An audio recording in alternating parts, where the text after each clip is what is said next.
everyone, Chris here, and welcome to my channel. Today I'm going to talk to you about the books I read between July 13th and July 19th.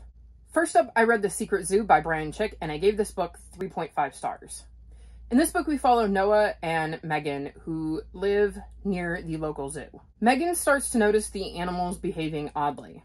When Megan goes missing, Noah gets drawn into the mystery of what happened to his sister along with his friends Richie and Ella. They end up following some clues that actually lead them to the zoo. They quickly realize that Megan was right and something weird is going on at the zoo. They decide they must get to the bottom of things in the hopes of finding Megan. I really love the animal component to this book. I love that it takes place in a zoo, so we get to see lots of different animals. I enjoyed getting to see Noah realize that his sister was onto something and having to try to kind of retrace her steps to find out what happened. I found this book to be rather well paced too, as once I started it, it was really easy to get through. And I definitely enjoyed it enough that I plan to pick up the sequel and see what happens next with Noah and the gang.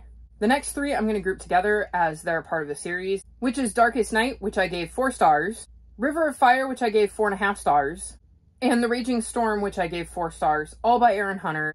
These are the 4th, 5th, and 6th books in the 6th arc of 6 in the Warriors series. If you're new to my channel, Warriors is a series that follows forest cats who live in clans and have to try to coexist. This was probably my least favorite arc in the series, and I do wonder if it's because in between arc 4 and arc 6, I read arc 5, and arc 5 is all about the dawn of the clans, so I got really attached to those characters. And I think it meant that I had a little bit of trouble adjusting back into the characters from present day. So the events at the end of arc 4 take place 18 months before the events of the first book in this arc. So there's a big gap in between those two arcs, even without having read an entire prequel in between. There are also events mentioned that definitely refer to one of the super editions. So I'm thinking I might have been better off if I had read that super edition in between these two arcs, and maybe it would have set me up for this arc better.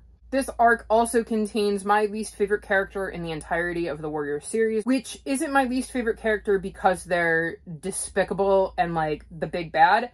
They're my least favorite character because I genuinely don't like the character at all. Not just because they're the bad guy and I'm not supposed to like them and they're the foe for the good guy to conquer. So that definitely brought down my enjoyment of this arc.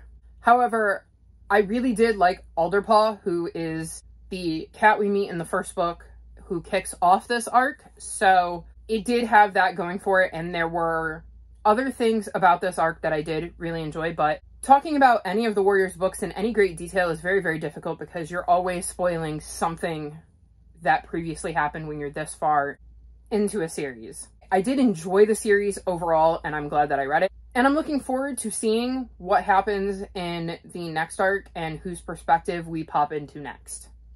Next, I read The Tyrants Tune by Rick Riordan, and I gave this book 5 stars. This is the 4th book in the Trials of Apollo series. In this series, we're following Apollo. His dad, Zeus, has stripped him of all of his godly powers and sent him back to Earth as a mortal. And throughout the series, he's been trying to figure out a way to get his godly powers back.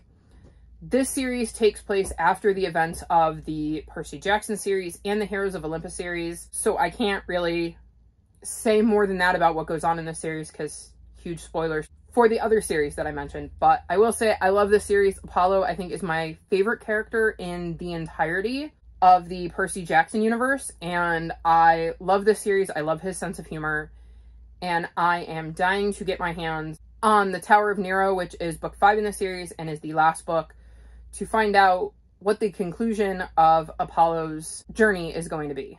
And lastly, I read Sticky Notes by Diane Tutchell, and I gave this book 3 stars. So this is one of my summer cover guesses, and if you haven't seen that video, I will link it in the description below.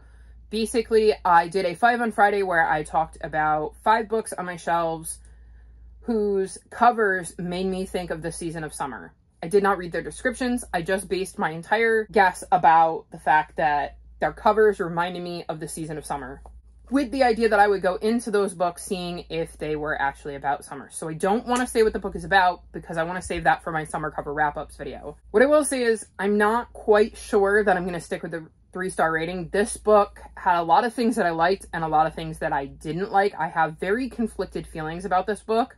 So at some point I may change my rating and move it up or down. I don't know that this 3 stars is going to stick, but for right now, 3 stars feels accurate, and I'm looking forward to my summer covers wrap up where I can go a little bit more in depth as to what this book is about and attempt to talk about the things that I liked about it and the things that I didn't without getting too spoilery. So these are some of the books I've read recently. What is a book you've read recently? If you've made it this far in the video, leave me zoo animal emojis. Like this video and subscribe to my channel, and I'll talk to you next time. Bye!